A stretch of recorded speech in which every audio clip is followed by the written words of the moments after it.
नाशिकमध्ये गोदावरी नदीच्या पाणी पातळीत मोठी वाढ, दुतोंड्या मारुतीच्या कमरेपर्यंत पाणी, नदीकाठच्या रहिवाशांना सतर्कतेचा इशारा।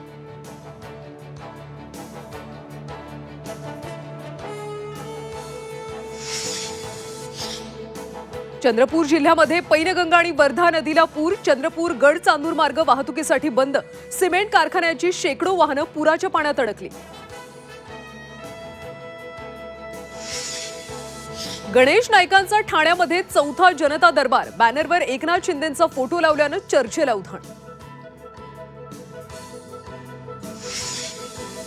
योग्य क्षमतेने प्रवासी बसले तर सुरक्षित प्रवास, मोनोरेल दुर्घटनेबाबत अजित पवारांचा दावा, गर्दी का वाढली याचं उत्तर द्या, राऊतांचा अजित पवारांना सवाल।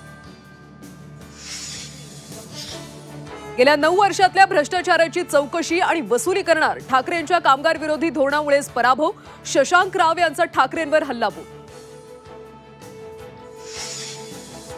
कोर्टाचे आदेश धुडकावत जैन व्यापाऱ्यांनी कबुतरांना टाकलं खाद्य, दादरच्या आशिष इंडस्ट्रीजमध्ये कबुतरांचे थवे, खाद्य टाकणाऱ्यांवर कारवाई होणार का याकडे लक्ष।